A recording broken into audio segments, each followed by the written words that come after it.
ഓം നമോ ഭഗവതേ വാസുദേവായ.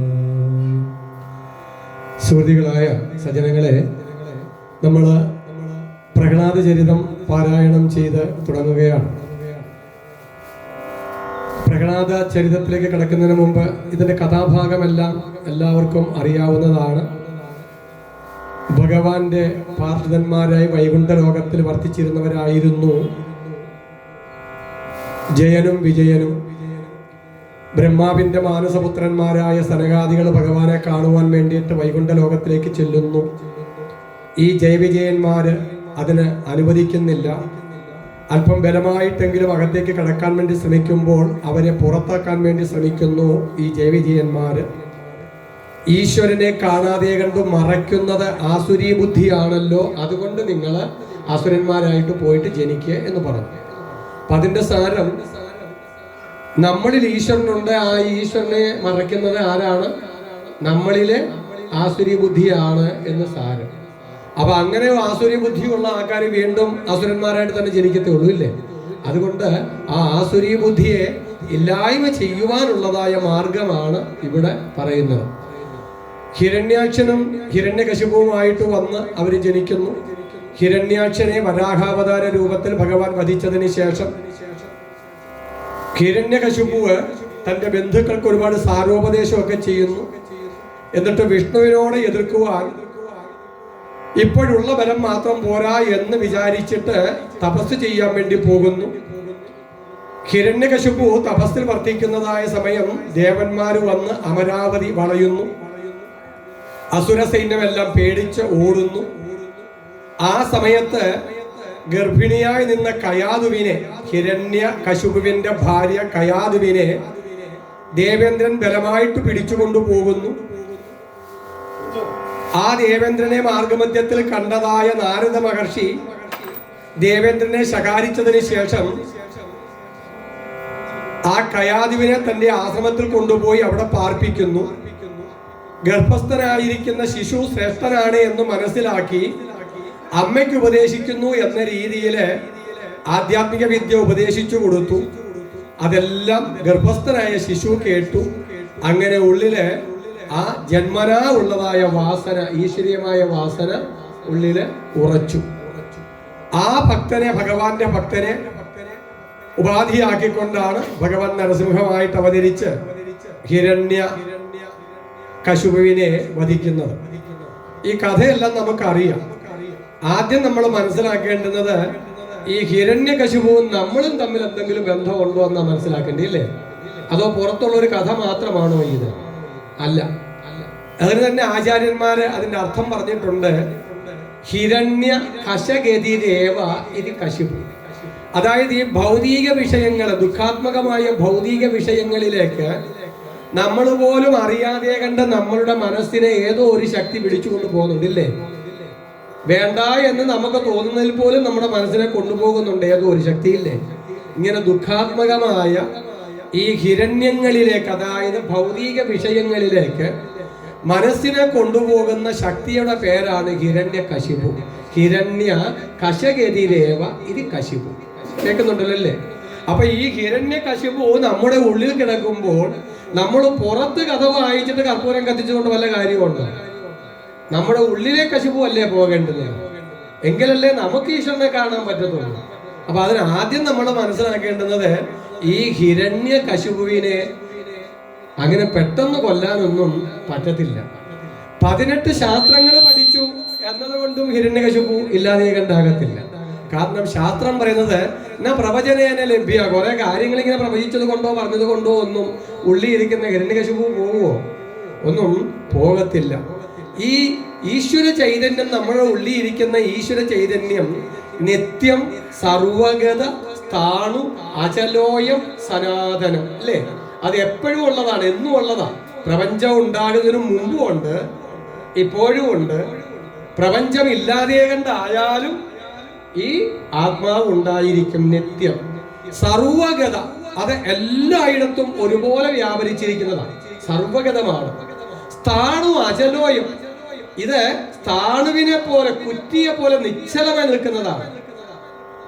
സനാതനം, അങ്ങനെയുള്ളതായ സർവവ്യാപിയായിരിക്കുന്ന ആ ഈശ്വര ചൈതന്യത്തിന്റെ സാക്ഷാത്കാരം എപ്പോഴാണോ നമ്മളിൽ ഉണ്ടാകുന്നത്, ആ സമയത്ത് മാത്രമേ നമ്മുടെ ഉള്ളിലെ ഹിരണ്യകശിപു ഇല്ലാതെ കണ്ട് ആകത്തുള്ളൂ. അതുകൊണ്ടാണ് കഥയിലെ ഹിരണ്യകശിപു പറയുന്നത് 18 ആയുധങ്ങൾ കൊണ്ടും എന്നെ കൊല്ലാൻ പറ്റത്തില്ല. ബ്രഹ്മാവിനാൽ സൃഷ്ടമായ ഒന്നിനെ കൊണ്ടും എന്നെ കൊല്ലാൻ പറ്റത്തില്ല. ഭൂമിയിലോ പാതാളത്തിലോ സ്വർഗത്തിലോ വെച്ച് എന്നെ കൊല്ലാൻ പാടില്ല. അകത്തോ പുറത്തോ വെച്ച് എന്നെ കൊല്ലാൻ പാടില്ല. എന്താ കാര്യം? എന്നെ കൊല്ലാൻ ഒരു ശക്തിക്കേ പറ്റത്തുള്ളൂ. നിത്യം സർവഗതസ്ഥാണുരചലോയം സനാതനം. അകവും പുറവുമില്ലാതെ സർവവ്യാപിയായിരിക്കുന്ന യാതൊരു ചൈതന്യം ഇല്ലേ? ആ ചൈതന്യത്തിന് അകവും പുറവും ഉണ്ടോ? ഇല്ല. അതിന് കാലദേശങ്ങളുണ്ടോ? ഇല്ല. ഏതെങ്കിലും കാലത്ത് മാത്രം ഉള്ളതാണോ? എല്ലാ കാലത്തും ഉള്ളതല്ലേ? ഏതെങ്കിലും ഒരു ദേശത്ത് മാത്രം ഉള്ളതാണോ? അല്ല, എല്ലാ ദേശത്തും ഉള്ളതല്ലേ? അതുകൊണ്ട് കാലദേശങ്ങൾക്ക് അതീതമായിരിക്കുന്ന ഒരായുധങ്ങൾ കൊണ്ടും മുറിവേൽപ്പിക്കാൻ പറ്റാത്ത, വായുവിന് ശോഷിപ്പിക്കാൻ പറ്റാത്ത, വെള്ളത്തിന് നനയ്ക്കാൻ പറ്റാത്ത, അഗ്നിക്ക് ദഹിപ്പിക്കാൻ പറ്റാത്തതായ ആ നിത്യം സർവഗതസ്ഥാണൊരു അജലോയം സനാതനമായിരിക്കുന്ന ആ ഒരു ശക്തിക്ക് മാത്രമേ എന്നെ കൊല്ലാൻ പറ്റത്തുള്ളൂ എന്ന് പറഞ്ഞാൽ അതിൻ്റെ സാക്ഷാത്കാരത്തിൽ കൂടി മാത്രമേ എന്തുണ്ടാകത്തുള്ളൂ? നമ്മുടെ ഉള്ളിലെ ഈ ഹിരണ്യകശിപു ഇല്ലാതെ കണ്ടാകത്തുള്ളൂ എന്നാണ് കഥയിൽ കൂടി നമ്മളെ പഠിപ്പിക്കുന്ന സാരം. അതിനാദ്യമേ കൊന്നത് ആരെയാണ്? ഹിരണ്യാക്ഷനെയാണ്. നമ്മൾ മനസ്സിലാക്കേണ്ടുന്നത് മായയുടെ 2 ഭാഗങ്ങളാണ് വിദ്യ, അവിദ്യ. വിദ്യ എന്ന് പറയുന്നത് ശുദ്ധ സാത്വികമായ ഗുണമാണ്. അതിൽ കൂടിയാണ് ഈശ്വര ചൈതന്യം പ്രതിബിംബിച്ച് നമുക്ക് കത്തുന്ന പൊന്മണി വിളക്കുന്ന പോലെ കൃതി നിൽക്കുന്നതായ നാഥനെ കാണാൻ പറ്റുന്നത് ആ ശുദ്ധമായ സാത്വിക ഗുണത്തിൽ കൂടിയാണ്.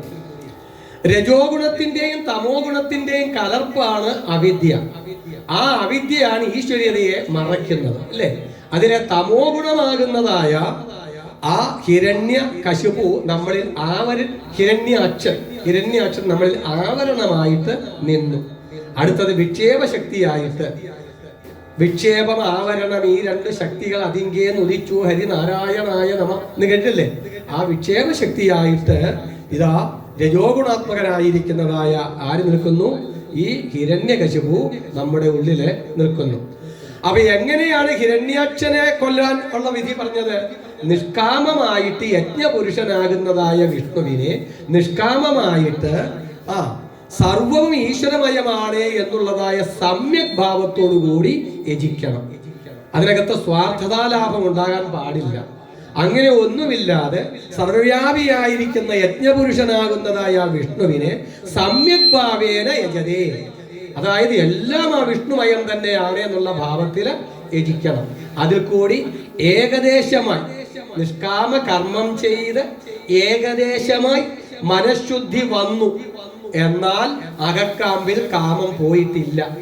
ആ ഒരവസ്ഥയിൽ ഏകദേശമായി മനഃശുദ്ധി വന്നു, അകക്കാമ്പിൽ കാമം പോകാത്തവരു ഭക്തി. അപ്പോഴേ അവിടെയാണ് ഇനിയും ഭക്തിക്ക് സ്വാധീനമുണ്ടാകുക. ഏകദേശമായിട്ടൊക്കെ മനഃശുദ്ധി ഉണ്ടാകണം. അല്ലാതെ കണ്ട് വെറും കാമകമായി നിൽക്കുന്ന മനസ്സിനകത്ത് ഒരു ഭക്തിയും സ്വാധീനം ചെലുത്തത്തില്ലേ? അപ്പൊ അതുകൊണ്ട് നിഷ്കാമമായ കർമ്മം ചെയ്ത് ഏകദേശമായിട്ട് മനഃശുദ്ധി വന്ന് അകക്കാമ്പില് കാമം പോകാത്തവന് ഭക്തി. ആ ഭക്തി 9 മാർഗങ്ങളിൽ കൂടിയാണ് നമ്മളിൽ പ്രബലമാകുന്നത്. എങ്ങനെ? ഈശ്വരീയമായ ഗുണങ്ങൾ കേൾക്കുക, ശ്രവണം. ഈശ്വര്യന്റെ നാമങ്ങൾ ഇങ്ങനെ കീർത്തിച്ചുകൊണ്ടേ ഇരിക്കുക. എന്നിട്ട് സർവവ്യാപിയായിരിക്കുന്ന വിഷ്ണുവിനെ സദാ സ്മരിച്ചുകൊണ്ടിരിക്കുക. ഒരു ഉദാഹരണം പറയാ. കംസനെ പോലെ എന്തേ ഇരിക്കുമ്പോഴും കിടക്കുമ്പോഴും യഥാരുചി ഭുജിക്കുമ്പോഴും കുളിക്കുമ്പോഴും ഉറങ്ങുമ്പോഴും എന്നു വേണ്ട സർവകാലവും ഭഗവാങ്കൽ ഉറച്ചോരു സ്മൃതി. സർവദാ കലർന്ന് കാണായതും കേൾക്കായതും സർവവും വിഷ്ണുമയമെന്ന് ദുർവൈര ധ്യാനത്തോടെ മേവിന സോജാധിപനില്ലേ? അപ്പം ഭാവം എന്തായാലും സർവവ്യാപിയാണ് ഈശ്വരൻ വിഷ്ണു എന്നുള്ള ആ ഒരു ബോധത്തിലായിരുന്നു ആര് വർത്തിച്ചത്? കംസൻ പോലും വർത്തിച്ചതില്ലേ? അപ്പം ഇവിടെയും അങ്ങനെ വിഷ്ണുവിന്റെ സ്മരണമുണ്ടാകണം, വിഷ്ണു ഭക്തന്മാരുടെ പാദസേവനം ഉണ്ടാകണം, ഭഗവാന് വേണ്ടിയുള്ളതായ സേവകൾ ചെയ്യണം, ഭഗവാനെ അർച്ചിക്കണം, ഭക്തന്മാരെയും ഭഗവാനെയും വന്ദിക്കണം. ഭഗവാന് ദാസ്യപ്രവൃത്തി ചെയ്യണം. ആരെ പോലെ? ഹനുമാൻ സ്വാമിയെ പോലെ അത് ചെയ്യണം. പിന്നെ എന്തുണ്ടെങ്കിലും ഭഗവാനിൽ ആയിട്ട് കൂട്ടുകൂടുക, ഭഗവാൻ സഖ്യം ചെയ്യുക. എന്നിട്ട് പൂർണ്ണമായിട്ടും നമ്മളെ ഭഗവാന് സമർപ്പണം ചെയ്യുക, ആത്മനിവേദനം. ഈ ഭക്തിയിൽ കൂടി 9 മാർഗങ്ങളിൽ കൂടിയുള്ള ഈ ഭക്തിയിൽ കൂടി ഭക്തി എങ്ങനെയാകണം? ഭക്തിക്ക് 3 അവസ്ഥകളാണ്. ഒന്ന്, വിഗ്രഹങ്ങളിൽ മാത്രം ഭഗവാനെ കാണുക, എന്തെങ്കിലുമൊക്കെ ആഗ്രഹങ്ങളോട് കൂടി പൂജിക്കുക. മറ്റുള്ള ഭഗവത് ഭക്തന്മാരോടൊന്നും യാതൊരു സഖ്യവുമില്ല, ആരെയും മാനിക്കാനും പോകാറില്ല. വിഗ്രഹത്തിൽ മാത്രം ഭഗവാനെ കണ്ട് അങ്ങനെ പൂജിക്കുന്നു. അത് തുടക്ക ഭക്തിയാണ്. അതിനെ വിളിക്കുന്ന പേരാണ് എന്ത്? പ്രാകൃത ഭക്തി. പിന്നീട് ഭഗവത് ഭക്തന്മാരുമായിട്ടുള്ള സഖ്യം ഉണ്ടാകുക, തന്നെ നിന്ദിക്കുന്നവരോട് നിസ്സംഗത ഉണ്ടാകുക, ഈശ്വര ദ്വേഷികളായിരിക്കുന്ന ആൾക്കാരോട് ഭഗവാനെ എന്ന അവിടെ നിന്ന് അവർക്ക് സദ്ബുദ്ധി കൊടുക്കുന്നത് എന്നൊരു ചിന്തയുണ്ടാകുക. അങ്ങനെ ഭഗവത് ഭക്തന്മാരുമായിട്ട് സഖ്യമുണ്ടാകുകയും തന്നെ നിന്ദിക്കുന്നവരോട് നിസ്സംഗത ഉണ്ടാകുകയും ഈ ഈശ്വരദ്വേഷികളായിരിക്കുന്നവരോട് കാരുണ്യം ഉണ്ടാകുകയൊക്കെ ചെയ്യുന്ന ഒരു മാനസികാവസ്ഥയിലേക്ക് ഉണർന്നാൽ, നമ്മൾ ഉയർന്നാൽ, അതിനെ വിളിക്കുന്ന പേര് മധ്യമ ഭക്തി എന്ന. പിന്നെയോ സർവചരാചരങ്ങളിലും ഈശ്വരൻ ഇരിക്കുന്നു, ആ ഈശ്വരൻ തന്നെയാണ് എൻ്റെ ആത്മാവ്, ആ ആത്മാവ് സർവവ്യാപിയായ ഈശ്വരനാണ്, ആ ഈശ്വരനിൽ എല്ലാം ഇരിക്കുന്നു, ഞാൻ ആ ഈശ്വരൻ തന്നെയാണ്. അതുകൊണ്ട് എല്ലാം ഈശ്വരനിലിരിക്കുന്നു, ഞാനും ആ ഈശ്വരനിലിരിക്കുന്നു, എല്ലാം എന്നിലിരിക്കുന്നു. അപ്പൊ അതുകൊണ്ട് ആരെങ്കിലും ദ്വേഷിക്കാനുണ്ടോ? ഇല്ല. ആ രീതിയിലേക്ക് ഭക്തി ഉയരണം. ആരെ പോലെ? അതിന് ഉത്തമമായ ഒരു ഉദാഹരണം ഇവിടെ കാണിക്കുകയാണ്. ആര്? പ്രഹ്ലാദനെ. തന്റെ അച്ഛനാകുന്നതായ ഹിരണ്യകശിപു തന്നെ കൊല്ലാൻ വേണ്ടി കുറെ ദുഷ്ടന്മാരുടെ കയ്യില് ആയുധങ്ങളും ഒക്കെ കൊടുത്തു വിടുമ്പോഴേ ആ ഭഗവത് ഭക്തൻ ചിന്തിക്കുന്നത് ഇങ്ങനെയാണ്: എന്നെ കൊല്ലാൻ വിട്ടതായ അച്ഛനിലും കൊല്ലാൻ വരുന്നവരിലും കൊല്ലാൻ കൊണ്ടുവരുന്ന ആയുധങ്ങളിലും എന്നിലും ഇരിക്കുന്നത് ഒരേ നാരായണനാണ് എന്നുണ്ടെങ്കിൽ എനിക്ക് ഇവരാലൊരു ദോഷം വരാം, ഇവരിൽ നിന്നും ഒരു ദോഷം ഉണ്ടാകില്ല. ഈ ഒരു തലത്തിലേക്ക് ഭക്തി ഉയരണം. അഗ്നിയിലിട്ടപ്പോഴും അത് തന്നെ വിചാരിച്ചു, ഈ അഗ്നിയും ഞാനും വേറെയല്ല, ഇതിലടങ്ങിയിരിക്കുന്ന ചൈതന്യവും എന്നിലെ ചൈതന്യവും ഒന്നു തന്നെയാണ്. കെട്ടി വെള്ളത്തിലിട്ടപ്പോഴും ഇത് തന്നെ ചിന്തിച്ചു, കെട്ടിവരിഞ്ഞ് കെട്ടിടത്തിന്റെ മുന്നിൽ നിന്നും താഴേക്കിട്ടപ്പോഴും ഇത് തന്നെ ചിന്തിച്ചു. അങ്ങനെ ജീവിതത്തിൽ എന്തെല്ലാം പ്രതിസന്ധികൾ ഉണ്ടായോ അപ്പോഴൊന്നും തളരാതെ കണ്ട് സർവത്തിലും നിറഞ്ഞിരിക്കുന്ന ജഗന്മയൻ തന്നെയാണ് എൻ്റെ ഉള്ളിൽ ആത്മവസ്തുവായിരിക്കുന്നത് എന്ന ആ ഒരു ബോധത്തിലേക്ക് ആരുടെ മനസ്സുറച്ചു? പ്രഹ്ലാദന്റെ മനസ്സ് ഉറച്ചു. ഇതിനെ വിളിക്കുന്ന പേരാണ് ഉത്തമ ഭക്തി. ഈ ഉത്തമ ഭക്തിയിലേക്ക് എപ്പോഴാണോ നമ്മളുടെ മനസ്സ് എത്തുന്നത്, അപ്പോൾ കരുണാരാശിയായിരിക്കുന്ന ഭഗവാൻ, എവിടെയാ ഭഗവാൻ നമ്മളിൽ ഇരിക്കുന്നത്? ആരാ നമ്മുടെ ഉള്ളിലെ ഭരണചക്രം തിരിക്കുന്നത്? ആരാ? ഭഗവാനാ. നമ്മൾ നരസിംഹരൂപത്തിനെയൊക്കെ കാണാറുണ്ടല്ലോ, അല്ലേ? ആ കഥയൊന്ന് മാറ്റി വെച്ചിട്ട് നമ്മൾ അതിന്റെ ആശയം ഒന്ന് ചിന്തിച്ചു നോക്കിയേ. ഈ രാജാവ് ഇരിക്കുന്ന ആസനത്തിനെ നമ്മൾ വിളിക്കുന്ന സിംഹാസനം എന്നാ, അല്ലേ? അങ്ങേര് കാട്ടിലെ സിംഹം വല്ലതാണോ? ഒന്നും അല്ലല്ലോ. അങ്ങേര് പെണ്ണുമ്പിള്ളടക്കെ പോയിരിക്കുമ്പം ആ കസേര നമ്മൾ കയറി സിംഹാസനം എന്ന് വിളിക്കാറുണ്ടോ? ഇല്ലല്ലോ. അങ്ങേര് അമൃതത്ത് കഴിക്കാൻ വേണ്ടി പോയിരിക്കുമ്പം ആ ആസനത്തെ നമ്മൾ വിളിക്കാറുണ്ടോ സിംഹാസനം എന്ന്? ഇല്ല. പിന്നെ ഏതിനെയാ വിളിക്കുന്നേ? എപ്പോഴാണോ അങ്ങേര് രാജ്യത്തിലെ ഭരണചക്രം തിരിക്കുന്നത്, ധർമ്മത്തിന് എതിരായി പ്രവർത്തിക്കുന്നവരെ ഇല്ലായ്മ ചെയ്യാൻ വേണ്ടി അദ്ദേഹം പ്രയത്നിക്കുന്നത്, അല്ലേ? ആ സമയത്ത് ഭരണചക്രം തിരിക്കുന്ന അദ്ദേഹത്തെ വിളിക്കുന്ന പേരാണ് സിംഹം. അദ്ദേഹം ഇരിക്കുമ്പോൾ സിംഹാസനം. ആണോ? ഇല്ലേ? അപ്പോഴ് നമ്മളിലെ അധർമ്മ ദുശ്ചിന്തകളെ ഒക്കെ ഇല്ലായ്മ ചെയ്യുന്ന ധർമ്മസ്വരൂപനായിരിക്കുന്ന ആ ഭഗവാൻ തന്നെ നമ്മുടെ തലയിൽ ഇരുന്നു കൊണ്ടല്ലേ ഈ ഭരണചക്രം തിരിക്കുന്നേ? ആണോ? ഇല്ലയോ? അല്ലേ? തല പോയാൽ എല്ലാം പോയില്ലേ? എല്ലാം പോയി. അപ്പോഴേ നരമാകുന്നതായ ഈ ശരീരത്തില് സിംഹമായിട്ടിരിക്കുന്ന ധർമ്മസ്വരൂപമാകുന്ന ഈശ്വരൻ, അങ്ങനല്ലേ? നമ്മുടെ ധാരണ ആ ധർമ്മസ്വരൂപമാകുന്ന ഈശ്വരൻ നമ്മുടെ ഈ 92 അങ്കുലം മാത്രമുള്ളതായ ശരീരത്തിൽ മാത്രം ഒതുങ്ങി നിൽക്കുന്നതാണ് നമ്മുടെ ധാരണ, ഇല്ലേ? അങ്ങനെ അല്ല എന്നൊരു ബോധ്യത്തിലേക്ക് നമുക്ക് ഉയരണം. അതിനെങ്ങനാ പറ്റുന്നേ? നമ്മുടെ ശരീരമാകുന്നതായ ഈ കൊട്ടാരത്തെ താങ്ങി നിർത്തിയിരിക്കുന്ന നട്ടെല്ലിന്റെ ഉള്ളില് സുഷുമ്ന എന്ന് പറയുന്നതായ നാഡി, ആ നാളീക സൂത്രത്തൂടെ കാണാതെ കണ്ട് മേദിനി തോറും നടന്ന് ആദരാൽ അന്വേഷിച്ച് ദീനരായി വലയുന്നു നിന്നുടെ കാരുണ്യമില്ലായികയാൽ നമ്മളെല്ലാം. ആണോ ഇല്ലയോ? അപ്പൊ എവിടെയാ ഭഗവാനെ കാണേണ്ടുന്നത്? നാളീക സൂത്രം പോലെ മേവിന സുഷുമ്നയിൽ നാളെ മധ്യാന്തത്തിൽ കാണണം ഭഗവാനെ. പറഞ്ഞേ മനസ്സിലായോ? എവിടെ കാണണ്ടേ? അത് എവിടെ നിൽക്കുന്നത്? കൊട്ടാരമാകുന്നതായ ശരീരത്തിന്റെ തൂണാകുന്നതായ നട്ടെല്ലിന്റെ അകത്താതിരിക്കുന്ന, ഇല്ലേ? ആ നട്ടെല്ലിനെ പൊളിച്ചുകൊണ്ട് ആ സുഷുമ്ന നാഡിയിൽ ഇരിക്കുന്നതായ ചൈതന്യം പ്രഹ്ലാദൻ എങ്ങനെയാണോ കണ്ടതുപോലെ ആലോകവ്യാപ്ത ജിഹ്വാമുഖമായിട്ട് കാണണം. സർവലോകവും വ്യാപിച്ചിരിക്കുന്നതായിട്ടില്ലേ? ധൂർജടിം ലോകൈകനാഥം നരസിംഹം ആർജവ വീര്യ പരാക്രമ വാരിധിം അഗ്നിനേത്രം. അതെങ്ങനെയാ? ആലോകവ്യാപ്തം. എന്താണ് ആലോകവ്യാപ്തം? ഈ കേവലം ഈ ശരീരത്തിൽ മാത്രം ഒതുങ്ങിയിരിക്കുന്നതല്ല, മറിച്ചോ ആലോകവ്യാപ്തം. നേരത്തെ പറഞ്ഞതുപോലെ നിത്യം സർവഗത സ്ഥാണു അജലോയം സനാതനമായി നിൽക്കുന്നതായ ആ ചൈതന്യത്തെ സാക്ഷാത്കരിക്കുന്നത് എപ്പോഴാണോ ആ സമയത്ത് മാത്രമേ നമ്മുടെ ഉള്ളിലെ ഈ ഭൗതികമായ വിഷയങ്ങളാണ് എനിക്ക് സുഖം തരുന്നത് എന്ന ധാരണയോടുകൂടി അങ്ങോട്ട് പിടിച്ചു വലിച്ചു കൊണ്ടുപോകുന്ന ആ ശക്തിയാകുന്നതായ ഹിരണ്യകശിപു നമ്മുടെ ഉള്ളിൽ ഇല്ലാതെ ഉണ്ടാകത്തുള്ളൂ. പറഞ്ഞു മനസ്സിലായോ? ഹിരണ്യ കശഗതിരേവ ഇതി കശുപു. ഹിരണ്യമാകുന്ന വിഷയങ്ങളാകുന്ന ദുഃഖത്തിലേക്ക് മനസ്സിനെ വലിച്ചു കൊണ്ടുപോകുന്ന ശക്തിയാണ് ഹിരണ്യകശിപു. കേൾക്കുന്നുണ്ടല്ലേ ചേച്ചി? നമ്മുടെ എല്ലാം വലിച്ചുകൊണ്ട് പോകാറില്ലയോ? ഉണ്ടോ ഇല്ലയോ? എത്ര നരസിംഹാവതാരം നിങ്ങൾ വായിച്ചു കാണും? 58 സപ്താഹം ഇവിടെ തന്നെ നടന്നില്ലേ?